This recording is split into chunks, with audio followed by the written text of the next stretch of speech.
There is a video trending on social media of some Ghanaian weavers, basket makers who are being discriminated in Nigeria just because they are Ghanaians. They have not been allowed to practice their trade properly, as Ghanaians are crying out in the comment section saying that we have so many Nigerians in Ghana who practice their businesses without obstruction. This will be a very deep conversation. But before we go into this video properly, I'm Delicious Army. Here I talk Ghana, Nigeria, South Africa, Kenya, and all the good stuff relating to them. Kindly like and subscribe to the channel. Let's watch this interview from Yeboah TV and then we come back.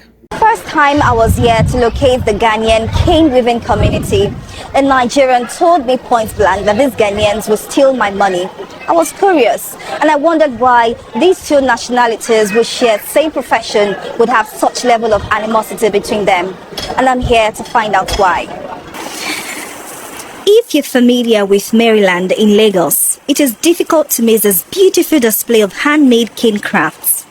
Beneath the Maryland Bridge, linking the Ojota area of the city, cane-based products such as chairs of all varieties, living room seaters, house decor, as well as baskets of all shapes and sizes are sold here.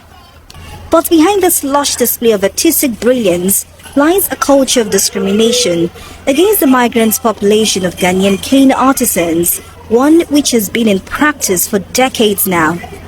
Unlike their Nigerian counterparts, Ghanaian cane artisans are restricted to a remote part of this cane weaving community. So what is the genesis of this unfair practice and why has it been perpetrated for so long? To find out, we paid a visit to Monkey Village, just behind the Maryland cane weaving community where the Ghanaian cane weavers live and work. This is Monkey Village, right here in Mende, Maryland, Lagos, Nigeria. For the first time, I'm discovering that many of the people who do these businesses are Ghanaians. But for some reasons, they have been discriminated and they have not been allowed to display their products the way their Nigerian counterparts do. Let us listen to the cane weavers and discover why this practice has been going on for a while. 54-year-old Adeyemi Bolarinwa concentrates hard as he weaves his baskets. His calloused hands work deftly and in a matter of minutes he finishes one of his orders. Bolarinwa's father is Nigerian but his mother is Ghanaian. Despite his being a Nigerian, Bolarinwa cannot sell his products directly to buyers. He can only sell to a group of Nigerian cane weavers who in turn sell directly to customers. It's a rule among the Cane Weavers Association here which restricts non-Nigerian cane weavers from dealing directly with customers. They brought some job for one Nigerian man, according to the history, from 1986. Then the man delayed the job, and they saw another Ghanaian man. They went to, that's a Sheraton hotel. So they went to the Ghana man, the Ghana man did the thing in time as they want. So the contract go to that Ghana man. So then, now those people are the indigenous work against foreigners that they can share a place together. So the moment they granted that law still will work from 86 up to by this time. So Ghanaians don't have any choice to meet customer or something like sell anything direct. So always we are in backyard that when they receive the order, they come and give us a job. That's the situation where we are facing now. As migrant workers, Bolarinwa says he and other Ghanaians have no choice than to obey this restrictive rule. So they keep their heads low and make the best of their meager income. A stranger cannot be like citizen. So we have no choice. And there's no any help.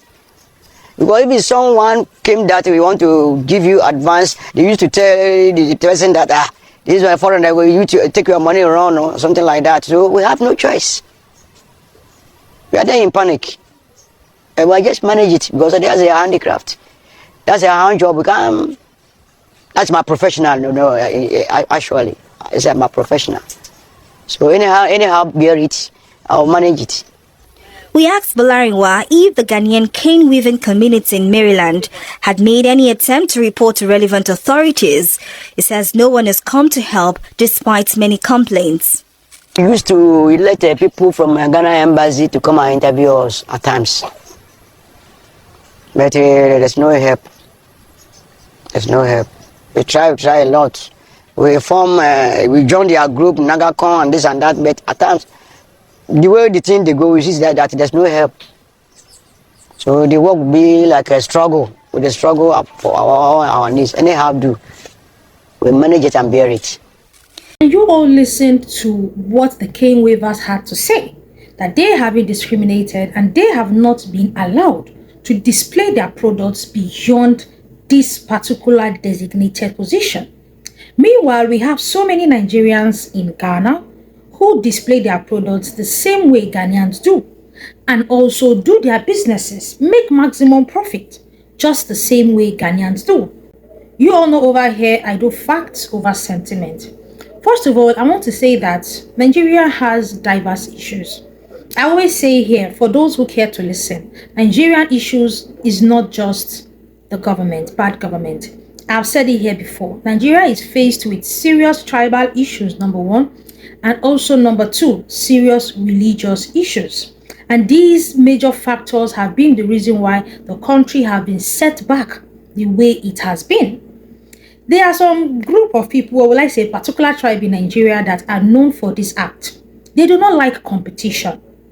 When you come into their land, they look for a way to segregate you, or they look for a way to limit you, because they feel that if they give you the same opportunity they have, or the same market space they have, you will come in, you will do better than them and overtake the market. That is where Nigerian tribal issue comes in. Now imagine you being a Ghanaian or you being a foreigner in Nigeria. If the Nigerian people don't even love themselves, they have been torn apart by tribe and religion, then talk more how much you will be treated being a foreigner. Practices like this are not seen all over Nigeria, but are seen in designated places. First of all, I wish this video will go to these cane makers in Maryland. I want to ask them, are you properly documented in Nigeria? Are you living in Nigeria legally? Because there are so many Ghanaians who are living in Nigeria undocumented, and this is the only reason that can give these people the effrontery and the audacity to treat them the way they have done.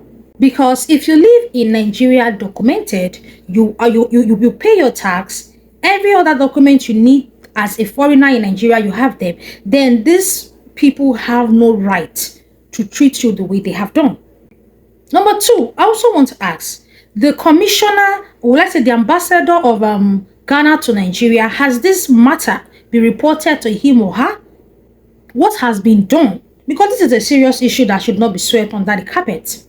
Every country has the ambassadors to different countries. The Ghana ambassador to Nigeria, what has he or she done to salvage this situation? Number three, Nigeria and Ghana exhibit a free trade zone because of ECOWAS and the rest. So this is even against the ECOWAS trade policy. That is why I'm saying, why has this issue not been reported to the Ghanaian ambassador to Nigeria? Why? See, there are some set of people that do not like competition. They are everywhere. They are everywhere. They do not like competition. They don't want someone like that on the space. Once they see other people come into a business or a marketplace like them, they start feeling threatened. And they look for means to either pull the person down, or they look for means to ensure that they are the only people in that business. They are everywhere. And that is why I'm asking, has this matter been reported? Because this is sheer wickedness. My advice to these Ghanaian cane makers in Lagos is that they should focus more on, selling their goods on social media, Instagram, Facebook, TikTok. That is where people are making sales now. Even the Nigerian vendors that are discriminating them, they get more of their sales on social media. They should start using social media more. Most of the items I buy for my own business, I buy them on social media. I will just ask for your address. I go there and buy. They should stop relying on physical contact for their business. If they can upgrade to social media, they will make more sales. And they should also take this matter to the ambassador of Nigeria to Ghana. They should stop taking it to just the embassy. No, and it's just so sad though. Because if it were Ghanaians now that are doing these things to Nigerians, we will all come out and be saying, oh, Ghanaians are not good, oh, Ghanaians are this, Ghanaians are that. The both people are not trying. Was it not a few days ago we saw some Ghanaian women saying that Nigerian traders are making them not to sell, that the government should restrict them. Although I heard that in Ghana, as in Nigeria, you cannot do retail, it's only wholesale. It's just so sad though. There's just so many animosity between the both countries, and it's just so terrible. Two countries that are so close to each other, they marry themselves. It's well, oh, but this is sad. This is sincerely sad, and we just hope that this whole discrimination will stop because it's terrible. But feel free to drop your own opinions in the comment section. Like I said earlier, there are people like that. They are not good at what they do. So they don't want any other person to come into that space because they feel if any other person comes into the space, it will expose their weakness. It will expose the fact that they are not even good at what they do.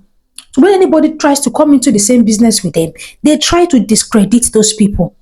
They try to look for a way to set them back because they know that they themselves are not good at what they do. So if new people come into the business, people will no longer patronize them and they will go for those new people. They are everywhere, even on this space. But it's well, oh, it is sad. But feel free to drop your own opinions in the comment section. I'm Delicious Army. Yeah, talk Ghana, Nigeria, South Africa, Kenya. I'm not the good stuff relating to them. I'll see you in my next one, guys. Bye bye.